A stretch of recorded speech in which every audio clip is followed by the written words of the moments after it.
नरेंद्र मोदी, नरेंद्र मोदी, नरेंद्र मोदी, नरेंद्र मोदी, नरेंद्र मोदी। भारत माता की, भारत माता की।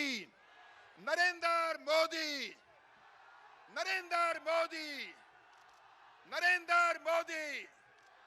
भारत माता की। मैं माननीय प्रधानमंत्री जी से निवेदन करूंगा, आज रविदास जयंती पर उनके चित्र पर भारत माता की। सभी प्रत्याशी अपनी सीटों पर बैठ जाएं। भारत माता की। सभी अपने अपनी। माननीय प्रधानमंत्री जी से निवेदन करूंगा कि आज रविदास जयंती पर उनके चित्र पर पुष्पांजलि अर्पित करने का कष्ट करें। माननीय प्रधानमंत्री जी, भारत। माननीय प्रधानमंत्री जी, आज रविदास जयंती पर उनके चित्र पर माल्यार्पण कर रहे हैं, जिन्होंने गरीब समाज के लिए संघर्ष किया और आज प्रधानमंत्री जी उनके लिए संघर्ष कर रहे हैं। डॉक्टर भीमराव अंबेडकर को पूरी दुनिया में पहचान दी उन्होंने, और उन्होंने कहा बाबा तेरा मिशन अधूरा, नरेंद्र मोदी करेंगे पूरा। भारत माता की, भारत माता की। नरेंद्र मोदी, नरेंद्र मोदी। मैं इस क्षेत्र के लोकप्रिय सांसद निशंक जी से निवेदन करूंगा, माननीय प्रधानमंत्री जी को गंगा जली देकर जो उनको सम्मानित करे। आज गंगा के तट पर माननीय प्रधानमंत्री जी आए हैं, उनका बहुत बहुत अभिनंदन और स्वागत है। भारत माता की, भारत माता की।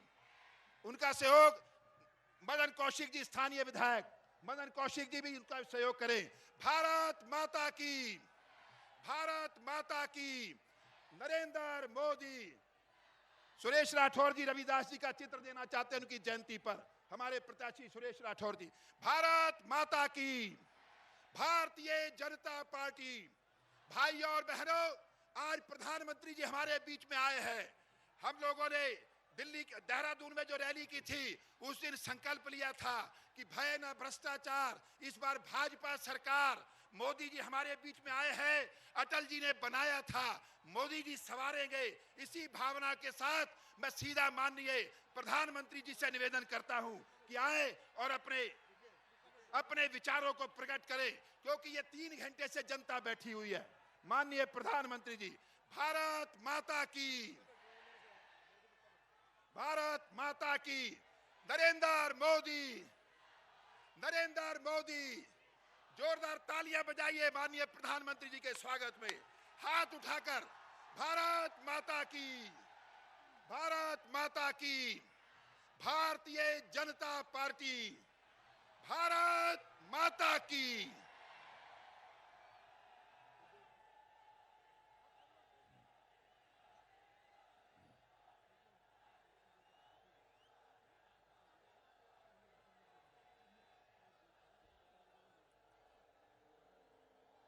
भारत माता की,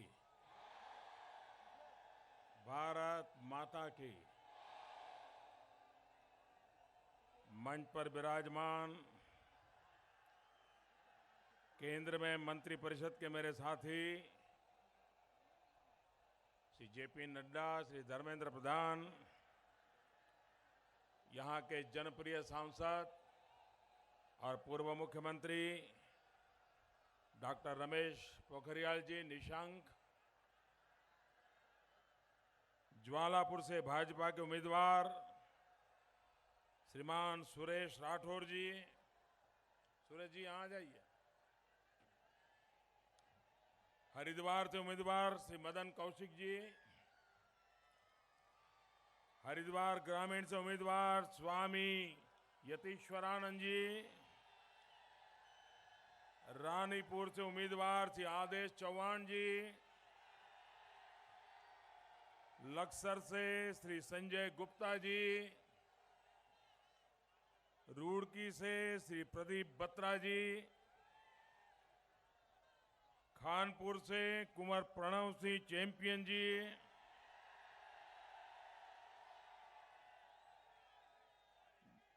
ऋषिकेश से उम्मीदवार श्री प्रेमचंद अग्रवाल जी।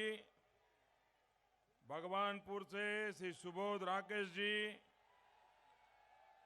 जबरदा से श्री श्रीमान देशराज करनवाल जी, मंगलोर से श्री ऋषिपाल बलियान जी, पीरन से श्री जय भगवान सैनी जी, मंच पर विराजमान सभी वरिष्ठ साथी, विशाल संख्या में पधारे हुए प्यारे भाई और बहनों, मेरे साथ जोर से बोलिए भारत माता की, भारत माता की। हाँ।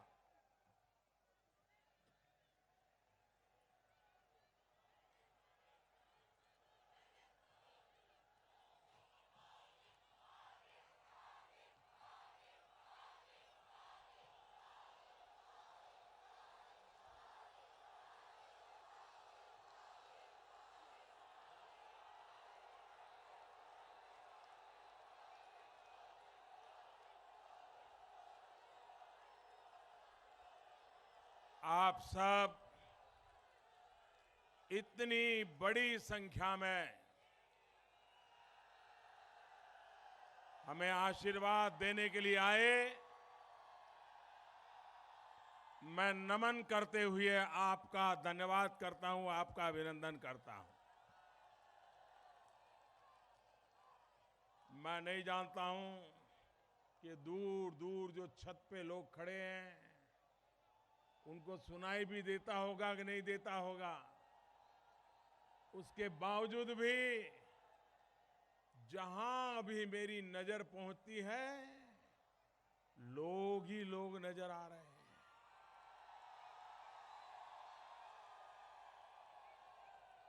भाइयों बहनों, आज के युग में ये जन सैलाब, ये आशीर्वाद,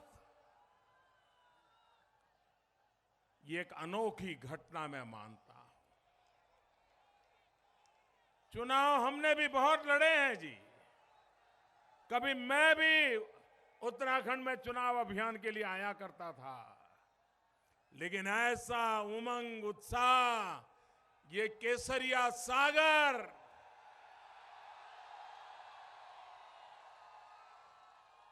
और इतनी बड़ी संख्या में माताएं, बहनें, भाइयों बहनों, सदियों से हमारे देश में जब भी हरिद्वार की चर्चा होती है, इस देवभूमि का नाम लिया जाता है, तो देवभूमि कहते ही कश्मीर से कन्याकुमारी, हिंदुस्तान के किसी भी कोने में कोई भी हिंदुस्तानी होगा, देवभूमि कहते ही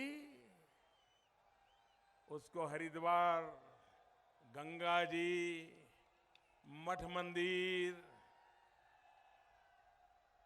ये बर्फीली चोटियां, ये हरी भरी दुनिया,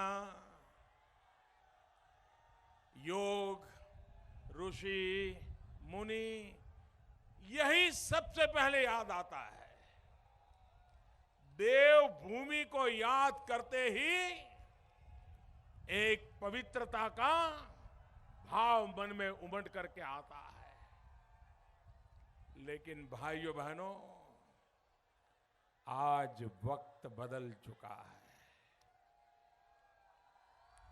अब वो दिन नहीं रहे। आज देवभूमि बोलते ही दागी सरकार दिखाई देती है, दागी सरकार। इस दागी सरकार की छाया ने हजारों वर्ष की तपस्या से बनी हमारी देवभूमि को दाग लगाया दिया है, दाग लगा दिया है। भाइयों बहनों, आप मुझे बताइए, देवभूमि की पुनः प्रतिष्ठा होनी चाहिए कि नहीं? पूरी ताकत से बताइए। देवभूमि की पुनः प्रतिष्ठा होनी चाहिए कि नहीं होनी चाहिए? देवभूमि पर दागी सरकार की साया हटनी चाहिए कि नहीं हटनी चाहिए? ये देवभूमि की पवित्रता पर हर हिंदुस्तानी का हक है कि नहीं है? देवभूमि के लोग भी इस पवित्रता को दुनिया को बांटना चाहते हैं कि नहीं चाहते हैं? लेकिन एक दागी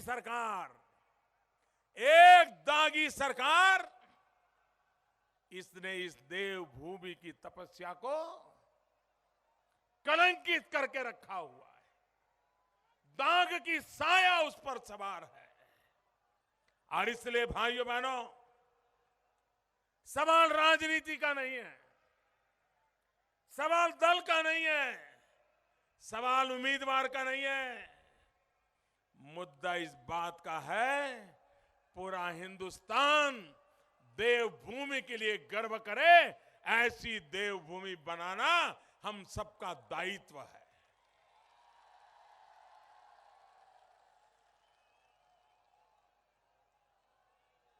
आज पूरे हिंदुस्तान में देवभूमि के भ्रष्टाचार के लिए कोई सबूत की जरूरत है क्या? कोई सबूत की जरूरत है क्या? कोई कोर्ट कचहरी की जरूरत है क्या? सारे हिंदुस्तान ने टीवी पर देखा है कि नहीं देखा है? क्या ऐसा भ्रष्टाचार जहां पनपा हो? और दुख तो इस बात का है कि सरकार के मुखिया को इसकी जरा सा भी चिंता नहीं है।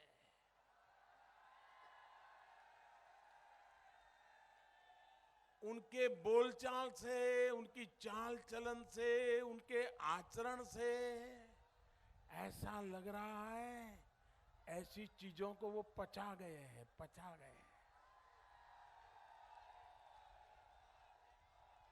भाइयों बहनों, अगर किसी की गलती हो भी जाए तो भी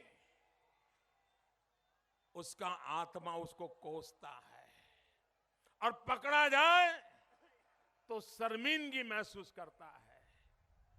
मैंने ऐसा कोई राजनेता नहीं देखा जो इस देवभूमि पे बैठा हुआ है जिसको इसकी कोई परवाह नहीं, कोई शर्म नहीं, कोई चिंता नहीं। ये तो चलता रहता है। ये चलने देना है क्या? ये चलने देना है क्या? ये चलने देना है क्या?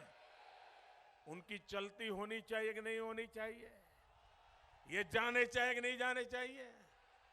निकालोगे? पक्का निकालोगे? भाइयों बहनों, हम परिवार के जो लोग होंगे उन्होंने देखा होगा कि बालक घर में पैदा होता है, उठता है, बैठता है, कहीं गीला कर देता है, गंदा कर देता है। हर माँ बाप मानता है भाई चलता है, चलो भाई। बच्चा 12-13 साल का होता है तब तक एक अलग नजरिए से देखा जाता है। लेकिन जैसे ही घर में बेटा या बेटी 16 साल के हो जाते हैं तो माँ बाप बड़े जागरूक हो जाते हैं। 16 से 21 साल की उम्र हर एक व्यक्ति के जीवन में महत्वपूर्ण होती है। 16 से 21 साल बालक कैसा बनेगा, किस दिशा में जाएगा, उसके दोस्त कैसे हैं, वो कहां जाता है, क्या करता है, क्या पढ़ता है, कहां बैठता है, हर माँ बाप बारीकी से नजर रखता है कि नहीं रखता है? रखता है कि नहीं रखता है? बेटी 16 साल की हो जाए, बेटा 16 साल का हो जाए, मां बाप पूरा परिवार वो 5 साल को महत्वपूर्ण मानते हैं कि नहीं मानते हैं, उसकी जिंदगी किस दिशा में जाएगी, वो फैसला 16 साल 21 साल में होता है कि नहीं होता है। भाइयों बहनों, जैसा अपने बालक के जीवन में है वैसा ही उत्तराखंड के लिए भी ये 5 साल 16 से 21 वाले हैं, 16 से 21 वाले। अब तक जो हुआ सो हुआ, लेकिन ये 16 से 21 साल की इस उत्तराखंड की उम्र ऐसी है, अगर इस समय ठीक से संभाल लिया, ठीक से संवार लिया, तो 21 साल के बाद ये उत्तराखंड पूरे हिंदुस्तान को संभाल लेगा, ये मैं आपको विश्वास दिलाता हूं। बड़ा महत्वपूर्ण समय है भाइयों बहनों। घर में बच्चे के लिए 16 साल के 21 साल के 5 साल जितनी जागरूकता के साथ हम सोचते हैं, उत्तराखंड के भी ये 16 से 21 साल की उम्र बड़ी महत्वपूर्ण है। और इसलिए ये चुनाव उत्तराखंड 16 से 21 में किस करवट जाएगा, कौन सी ताकत से खड़ा होगा, उसकी कद काठी कैसी बनेगी, ये समय तय करने का है। और इसलिए पहले जो हुआ सो हुआ, अब उत्तराखंड को रत्ती भर भी ये 5 साल गंवाने नहीं चाहिए। भाइयों बहनों, अटल बिहारी वाजपेयी उन्होंने 3 राज्य बनाए, छत्तीसगढ़, झारखंड। भाइयों बहनों, उत्तराखंड को भी अटल जी के आशीर्वाद रहे।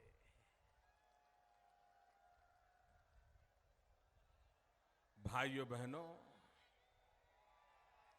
जिस सपने के साथ अटल जी ने उत्तराखंड के भाग्य को बदलने के लिए काम किया, बाद में दिल्ली में ऐसी सरकारें आई कि वो सारी गाड़ी पटरी पर से उतार दी। अटल जी के सपने पूरे करने का मैंने बीड़ा उठाया है भाई।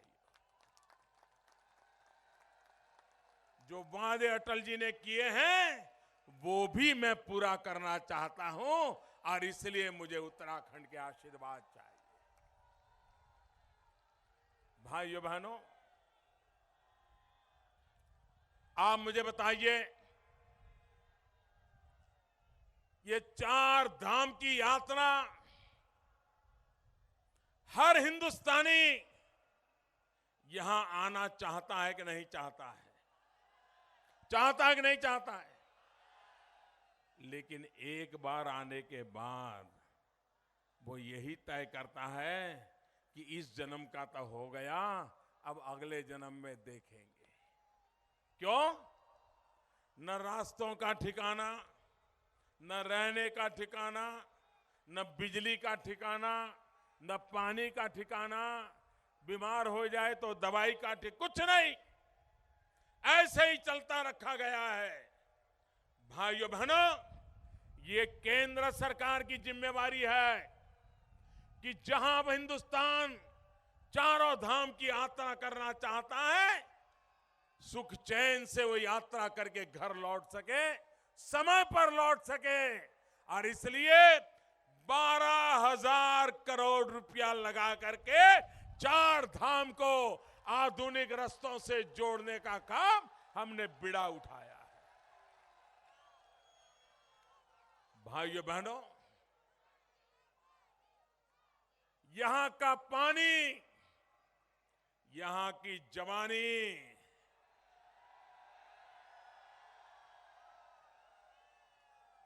यहां के खेत खलिहान, यहां के ऊंची ऊंची पहाड़ियां, यहां के तीर्थ क्षेत्र, यहां की ऋषि परंपरा पूरे विश्व के आकर्षण का केंद्र ये हमारी देवभूमि बननी चाहिए। लेकिन किसी ने सोचा नहीं।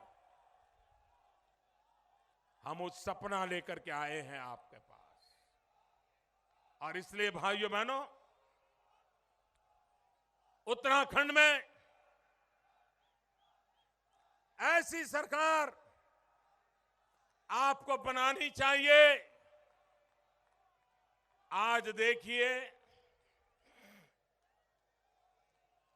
पिछले 5 साल में उत्तराखंड का जो हाल हुआ है, कोई मामूली व्यक्ति इस बुरे हाल में से उत्तराखंड को बाहर नहीं निकाल पाएगा। ऐसे गड्ढे में डाल दिया, ऐसे गड्ढे में डाल दिया है, उसको बाहर निकालने के लिए डबल इंजन की जरूरत है, डबल इंजन की।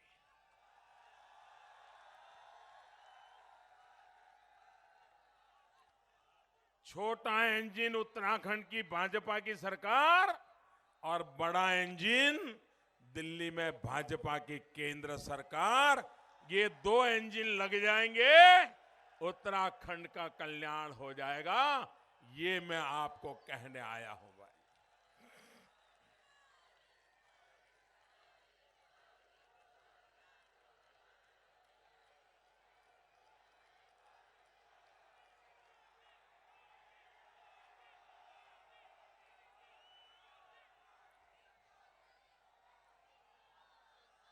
उत्तराखंड कोई गांव ऐसा नहीं है जहां की वीर माताओं ने ऐसे बेटे पैदा न किए हो जो मां भारती के लिए जीने मरने के लिए हर पल तैयार रहते हैं। मैं उत्तराखंड की उन माताओं को प्रणाम करता हूं जिन माताओं ने ऐसे वीर बालकों को जन्म दिया, जो आज मां भारती की रक्षा करते आए हैं, सदियों से करते आए हैं। आज भी कहीं न कहीं सीमा के किसी भी दुर्गम जगह पे जाइए, कोई न कोई नौजवान उत्तराखंड का मिल जाएगा आपको। वो डटा हुआ है, खड़ा हुआ है।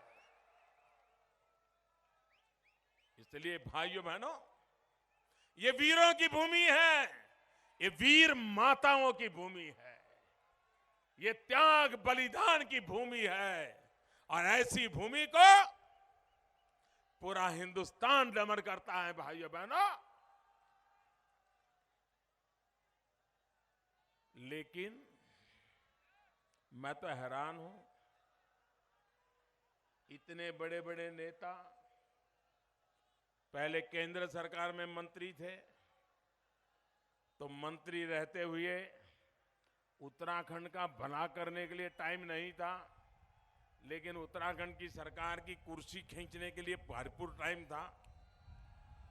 वो उत्तर दिल्ली में रहते थे, लेकिन 24 घंटे यही काम करते रहते थे।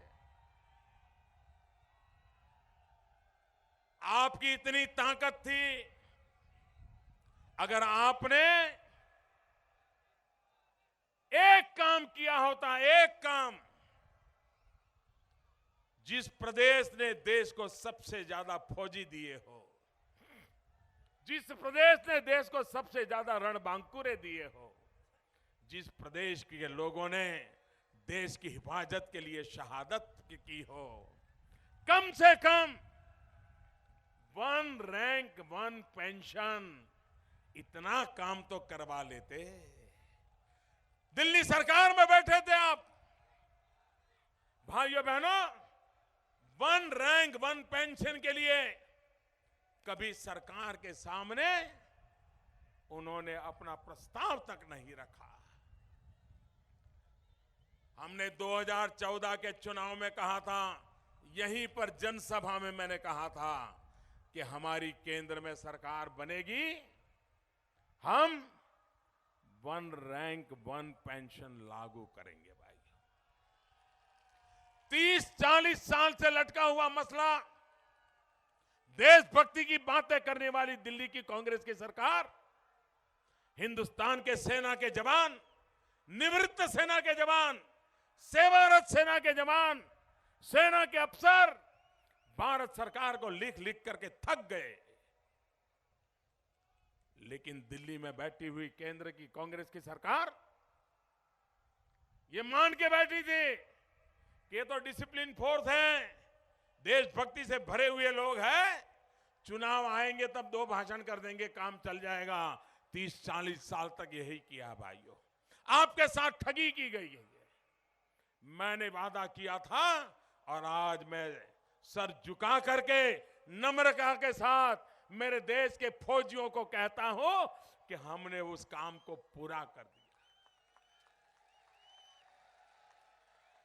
ये लोग ऐसे थे, इनको अंदाज भी नहीं था कि वन रैंक वन पेंशन क्या होता है, लागू होता है तो क्या होता है, क्या नियम होते हैं, कितना धन लग, कोई हिसाब नहीं था, कोई हिसाब नहीं था, क्योंकि इन्होंने कभी भी इस मुद्दे का महत्व समझा ही नहीं। और ना समझी का सबूत है, ना समझी का सबूत है कि जब मैंने 2014 के चुनाव में सितंबर महीने में रेवाड़ी में, हरियाणा में एक्स सर्विसमैन के सम्मेलन में घोषणा की थी, सितंबर 2013 में, और मैंने घोषणा जब की कि हमारी सरकार आएगी तो वन रैंक वन पेंशन लागू करेगी, तो कांग्रेस सोई हुई जागी। उनको लगा अगर ये फौजी सारे मोदी के साथ चले गए तो फिर कांग्रेस का कुछ बचेगा नहीं। तो फौजियों की आंख में धूल झोंकने के लिए, कोई स्टडी किए बिना, इश्यू क्या है वो समझे बिना, इस समस्या के समाधान के लिए कितने धन चाहिए उसका विचार किए बिना उन्होंने एक टुकड़ा फेंक दिया। बजट में कह दिया कि वन रैंक वन पेंशन के लिए 500 करोड़ रुपया दे देंगे। और उनके नेता फौजियों के सम्मेलन करने लग गए, उनके 5-15 लोगों को बुलाते थे, फोटो निकालते थे और बताते थे वन रैंक वन पेंशन के लिए 500 करोड़ लगा दिया, 500 करोड़ लगा दिया। जब मैं आया तो मैंने एक कमेटी बिठाई, मैंने कहा मुझे वादा पूरा करना है, लाओ भाई डिटेल। मैं हैरान था, कोई होमवर्क नहीं था, कोई फाइल में होमवर्क नहीं था। और जब होमवर्क करके हिसाब लगाया तो भाइयों बहनों आप जान करके हैरान हो जाओगे, 500 करोड़ से बात बनने वाली नहीं थी। जब हमने हिसाब लगाया तो मामला पहुंचा 12,000 करोड़ रुपया, 12,000 करोड़।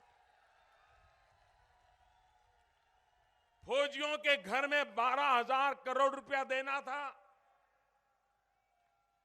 कहां 500 करोड़ के झूठे वादे और कहां 12,000 करोड़ की जिम्मेवारी। मैंने फौज के लोगों को बुलाया, उनसे कहा देखो भाई, मेरे दिल में आपके लिए एक विशेष स्थान है, मुझे आपके लिए कुछ करना है, लेकिन आपने मेरी मदद करनी पड़ेगी। तो फौजी लोग थे, वो अपनी परवाह ज्यादा करते नहीं है, वो देश की परवाह करते हैं, औरों की परवाह करते हैं। मेरा वाक्य पूरा होने से पहले फौज के लोगों ने मुझे कह दिया, मोदी जी आप ऐसा कह करके हमें शर्मिंदा मत कीजिए, आप कहिए जान की बाजी लगाने के लिए तैयार है। मैंने कहा जान की बाजी लगाने के लिए नहीं बुलाया है, और उसके लिए आपको किसी के आदेश की जरूरत नहीं है, वो तो आपकी मां का दूध जिस दिन आपने पिया है उसी दिन देश के लिए जीने का संकल्प लेकर के आप चल पड़े हैं। उसमें मोदी कुछ नहीं, जरूरत नहीं है मोदी की। आप तो वीर हैं। मैंने कहा मुझे मदद कुछ और चाहिए। बोले क्या? मैंने कहा देखो भाई, कांग्रेस के लोगों ने तो आपके आंख में धूल झोंकी, आपको मूर्ख बनाया। 500 करोड़ की बातें करते थे, कोई कहता था 1000 करोड़ होगा, 1200 करोड़ होगा, लेकिन हिसाब लगाया तो 12,000 करोड़ हो रहा है। अब सरकार में मैं नया नया आया हूं, अभी तो पुराने गड्ढे पर रहने में लगा हूं। अचानक 12,000 करोड़ निकालूंगा तो मेरे देश के गरीबों के लिए मुझे जो करना है उस करने में थोड़ा विलंब हो जाएगा। तो उन्होंने कहा बताइए मोदी जी क्या करें। मैंने कहा मुझे एक मदद कीजिए, ये 12,000 करोड़ एक मुश्त देने के बजाय मैं उसको 3 हिस्सों में दूंगा। एक हिस्सा अभी दूंगा, एक हिस्सा 6-8 महीने के बाद दूंगा और तीसरा हिस्सा 1 साल के बाद दूंगा। भाइयों बहनों, मैं मेरे सवा सेना के जवानों के सामने सर झुकाता हूं। 1 मिनट नहीं लगाया, 1 मिनट नहीं लगाया, मेरी बात मान ली और आज 12,000 करोड़ में से 6,000 करोड़ रुपया हमने उनके घर पहुंचा दिया। 6,000 करोड़ आने वाले दिनों में भी पहुंच जाएगा। ये काम होता है।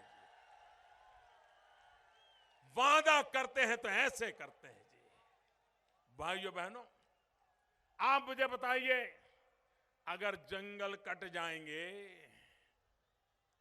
तो ये मेरा देवभूमि बचेगी क्या?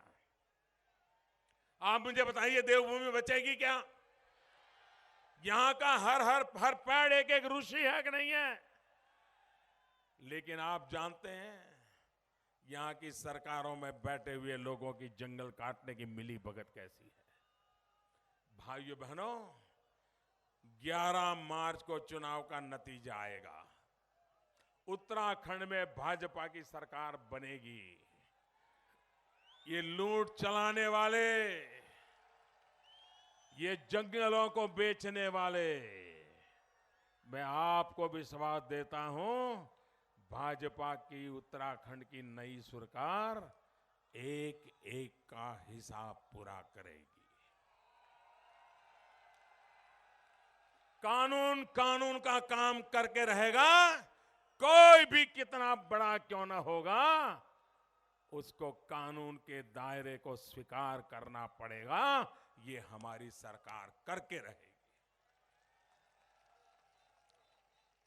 भाइयों बहनों, इनको न देश की सुरक्षा की परवाह है, न इनको देश की सेना के त्याग तपस्या की चिंता है, न उनके बलिदान की चिंता है।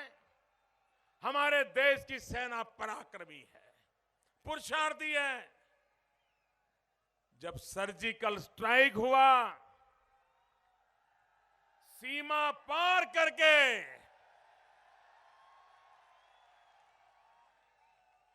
उनके घर में जाकर के अंधेरी रात में मेरे देश के फौजियों ने उनको दिन में तारे दिखा दिए।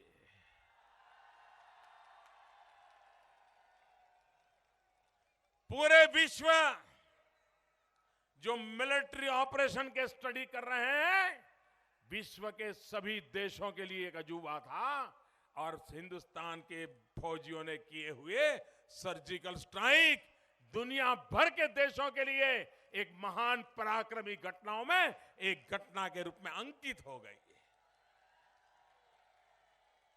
लेकिन इनको पीड़ा इस बात की रही, ये हुआ कैसे, पता क्यों नहीं चला। हम तो चिल्ला रहे थे कि मोदी कुछ करता नहीं है। भाइयों बहनों, मुझे बताइए, क्या सर्जिकल स्ट्राइक करने के पहले मुझे मीटिंग बुलानी चाहिए क्या? ऑल पार्टी कॉन्फ्रेंस करनी चाहिए क्या? इन लोगों को मुझे पूछना चाहिए कि मैं बाईं ओर जाऊं कि दाईं ओर जाऊं क्या? भाइयों बहनों, ऐसे निर्णय ऐसे नहीं होते हैं। फौज पे भरोसा रखना होता है, उनको इतना ही कहना होता है, आप है, हिंदुस्तान है, दुश्मनों का मैदान है, जज्बा है, खेल आपके हाथ में है, और वो करके दिखाते हैं। कहना नहीं पड़ता है जी, सिर्फ रोक हटानी पड़ती है। और मुझे खुशी है, 100 में से 100 मार्क के साथ, 100 में से 100 मार्क के साथ हमारी फौज ने कमाल करके दिखाया, दुश्मनों के दांत खट्टे कर दिए, आतंकवादियों के कैंप नष्ट पस्त कर दिए।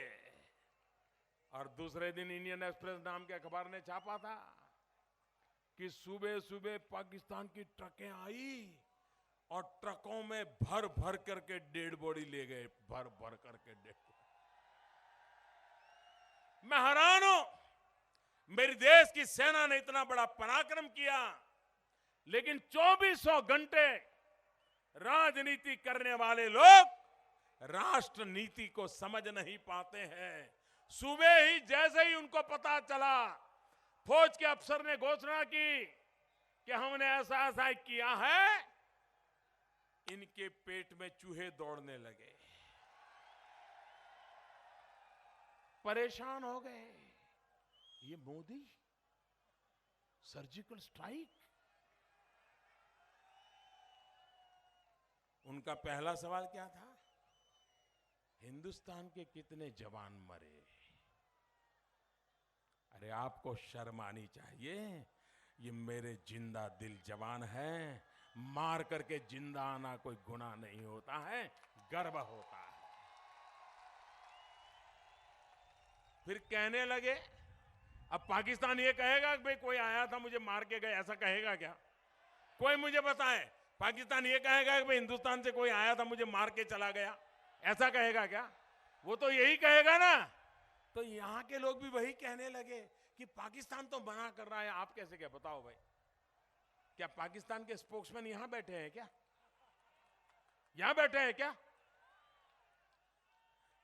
देश की सेना के जवानों ने सर्जिकल स्ट्राइक किया और आपने उसको सवालिया निशान लगाया। आपने देश के फौजियों का अपमान किया है, आपने देश की सेना का अपमान किया है, आपने उन वीर माताओं का अपमान किया है जिन्होंने ऐसे वीर संतानों को जन्म दिया है, और वीर माताओं का अपमान किया है। भाइयों बहनों, इन लोगों को आप मुझे बताइए, मैं जब उत्तराखंड में बाढ़ आई तो मैं गुजरात से जो कर सकता हूं, मैं वहां मुख्यमंत्री था, मैं दौड़ के आया था। और मुझे खुशी है कि उत्तराखंड के हर दूर दूर के परिवार भी लोगों से कहते थे कि भाई हमें ये सामान नहीं चाहिए, जो गुजरात से आया है ना वो चाहिए, ये लोग कहते थे। जब ईमानदारी हो, सेवा का भाव हो, तो कैसा परिणाम आता है, क्योंकि मुझे उस समय सेवा करने का सौभाग्य मिला था। अभी 4 दिन पहले भूकंप आया। भाइयों बहनों, रात 1 बजे तक पीएमओ, मेरे अफसर हर किसी से बात कर रहे, हर इलाके में बात करते रहे। रातों रात इस प्रकार के राहत के काम करने वाली टुकड़ियों को हमने रवाना कर दिया।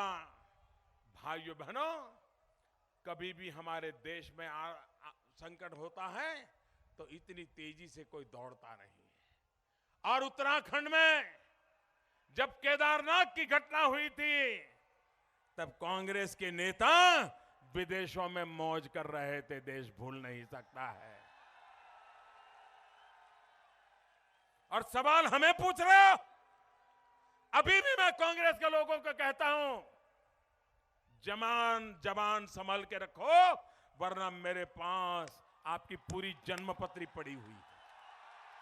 मैं विवेक और मर्यादाएं छोड़ना नहीं चाहता हूं, लेकिन अगर आप विवेक मर्यादाएं छोड़ करके अनाप शनाप बातें करोगे तो आपका इतिहास कभी छोड़ेगा नहीं। आपके कुकर्म आपको छोड़ेंगे नहीं, आपके पाप आपको छोड़ेंगे नहीं। भाइयों बहनों, उत्तराखंड का विकास, यहां की पानी, यहां की बिजली हिंदुस्तान की प्यास भी बुझा सकती है, हिंदुस्तान का अंधेरा भी मिटा सकती है। ये ताकत मेरे उत्तराखंड में है।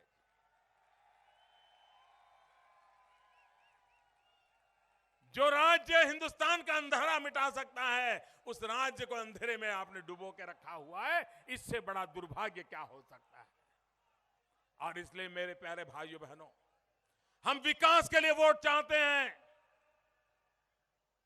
विनाश का रास्ता बंद होना चाहिए, विकास के रास्ते हमारे पर चलना होगा जी।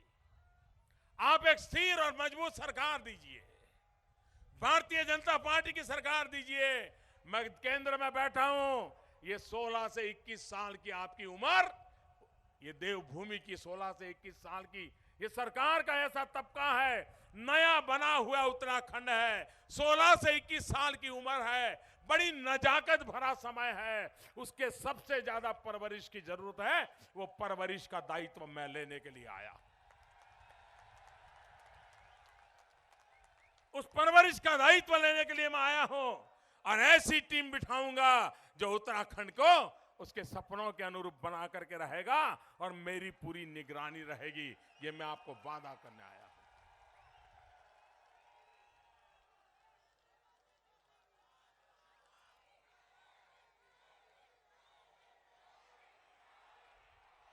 भाइयों बहनों, आज दुनिया में टूरिज्म सबसे तेज गति से आगे बढ़ने वाला उद्योग है। दुनिया भर से टूरिस्ट हमें मिले। कुछ लोगों ने ऐसा झूठ चलाया, 8 नवंबर रात को 8 बजे जब मोदी कह रहा था, मेरे प्यारे देशवासियों, अभी भी कुछ लोग हैं सो नहीं पाए हैं, बहुत परेशान है, क्योंकि उनका सारा काला कारोबार अब कागज पर लकीरों में फिट हो चुका है, बैंकों में अंकित हो चुका है। कहां से आया, कहां आया, कौन लाया, कैसे लाया, ये सब अब कैमरा के सामने आ चुका है। इसलिए ऐसे लोगों को नींद नहीं आती है। भाइयों बहनों, इस देश को 70 साल तक लूटा गया है। क्या इस बात से कोई इनकार कर सकता है? क्या लूटा गया है कि नहीं लूटा गया है? जिसको जहां पद मिला उसने पाने की कोशिश की है कि नहीं की है? जुल्म करके की है कि नहीं की है? किसी दरोगे ने भी मौका मिला है तो किसी को छोड़ा है क्या? स्कूल वाले ने भी एडमिशन में डोनेशन लेने से छोड़ा है क्या? भाइयों बहनों, काले कारोबार की आदत लग गई थी। जरूरतमंद लोगों को लूटने की आदत हो गई थी। मेरी भ्रष्टाचार के खिलाफ लड़ाई है, मेरी काले धन के खिलाफ लड़ाई है।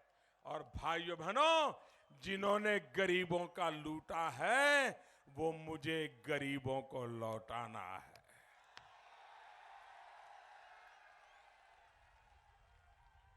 कुछ लोग ऐसा मानते हैं कि छोटे छोटे व्यापारी चोरी करते हैं। भाइयों बहनों, हो सकता है कोई छोटा व्यापारी 5 पैसे मुनाफा के बजाय 7 पैसे मुनाफा ले लिया होगा। हो सकता है किसी व्यापारी ने सरकार में 3 रुपया देना चाहिए, 2.5 रुपया दिया होगा, लेकिन उसने अपने पद का उपयोग करते हुए जरूरतमंद के गला घोंटने का काम नहीं किया। लेकिन जो सत्ता में बैठे हैं, कुर्सी पे बैठे हैं, सेवा के लिए आए हैं, उन्होंने गरीब से गरीब को लूटने से बाकी नहीं रखा है। बाबुओं ने, अफसरों ने, सरकारी कुर्सी मिल गई, बस मौका मिला है, मारो ले लो।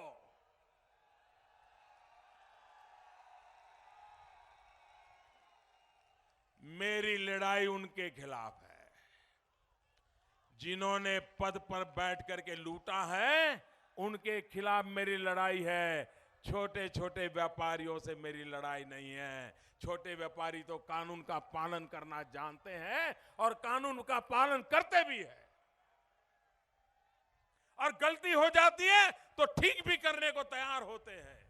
लेकिन ये जो पैसे दबोच करके बैठे हैं, उनके पैसे, भ्रष्टाचार के पैसे जो काले धन में परिवर्तित हुए हैं, ये भ्रष्टाचार, काले धन की जुगलबंदी, इसको मुझे खत्म करना है भाई। अभी भी परेशान है। मोदी ने नोटबंदी की, नोटबंदी की, नोटबंदी की।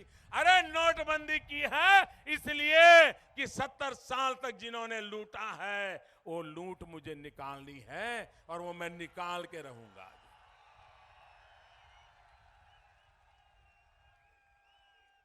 मुझे गरीबों के लिए घर बनाने हैं, मुझे किसान के लिए उसके खेत तक पानी पहुंचाना है, मुझे नौजवानों को रोजगार के अवसर पैदा करने हैं, मुझे माताओं बहनों की शिक्षा की चिंता करनी है। और इसलिए भाइयों बहनों, कड़वे से कड़वे निर्णय मैं करता हूं, अपने लिए नहीं करता हूं, 125 करोड़ देशवासियों के लिए करता हूं भाई।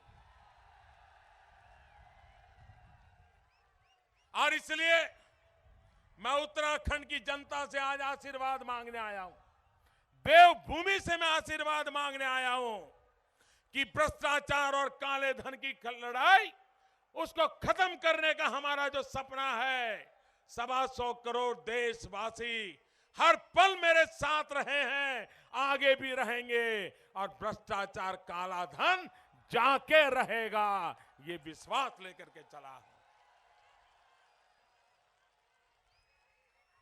भाइयों बहनों, आप हमें बताइए, हमारे यहां धर्मेंद्र जी प्रधान बैठे हैं, वो हमारे पेट्रोलियम सेक्टर के मंत्री हैं। आपको याद है, आपको पहले घर में गैस का चूल्हा और गैस का कनेक्शन चाहिए, तो आपको लगता था मिलेगा? किसी की पहचान लगती थी कि नहीं लगती थी? काले बाजारी करनी पड़ती थी कि नहीं करनी पड़ती थी? बड़े बड़े लोगों का कुर्ता पकड़ करके दौड़ना पड़ता था कि नहीं दौड़ना पड़ता था? भाइयों बहनों, ऐसा क्या हुआ भाई कि 2014 में हमारी सरकार बनी, उसके पहले गैस पाने के लिए आप तड़पते थे, और हमारी सरकार बनने के बाद घर घर जाकर के गरीबों को ढूंढ ढूंढ करके गैस देना कैसे शुरू हुआ? इतने कम समय में 1.25 करोड़ से ज्यादा लोगों के, गरीबों के घर में गैस का चूल्हा, गैस का कनेक्शन पहुंच गया। अब लकड़ी काटने के लिए जाना नहीं पड़ रहा है, जंगल कटते नहीं है। 400 सिगरेट का धुआं जो मां के शरीर में जाता था खाना पकाते समय, अब जाता नहीं है। मां भी तंदुरुस्त हो रही है, बच्चे भी तंदुरुस्त हो रहे हैं, तेजी से खाना पक रहा है, गरीब का पेट भर रहा है। ऐसे काम होता है।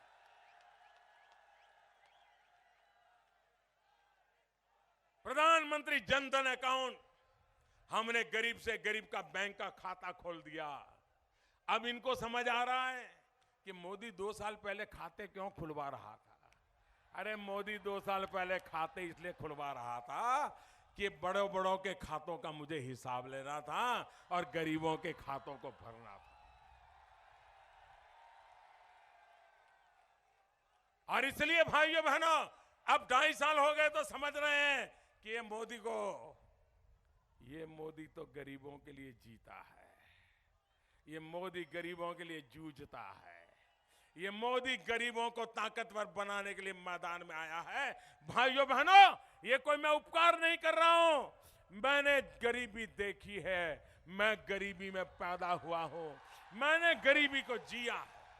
मैं जानता हूं गरीबी क्या होती है, गरीबी के कारण जिंदगी कितनी मुश्किल होती है, वो मैं जी करके आया हूं। और इसलिए जिंदगी भी, ये सरकार भी गरीबों को लिए मैं आहूत करने के लिए निकला पड़ा हूं।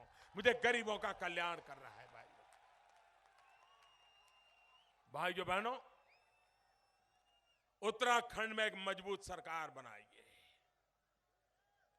उत्तराखंड का भाग्य बदलना है और उसके लिए मुझे आपका साथ सहकार चाहिए। विकास की नई ऊंचाइयां करनी है। नौजवान को रोजगार के लिए उत्तराखंड छोड़ना न पड़े, ऐसा उत्तराखंड उद्योगों से भरा भरा बनाना है। ये काम मुझे करना है। और मुझे विश्वास है, जब देवभूमि से आशीर्वाद मिल गए हैं और इतनी बड़ी तादाद में आप आशीर्वाद देने आए हैं, मेरा पूरा विश्वास है उत्तराखंड का भाग्य 11 मार्च के बाद उत्तराखंड की जनता लिख देगी। ये मेरा विश्वास है और हम आपके साथ होंगे, आपके सपनों को पूरा करेंगे। मैं आपका बहुत बहुत आभारी हूं। दोनों मुट्ठी बंद करके पूरी ताकत से बोलिए, भारत माता की, भारत माता की, भारत माता की, भारत माता की। बहुत बहुत धन्यवाद।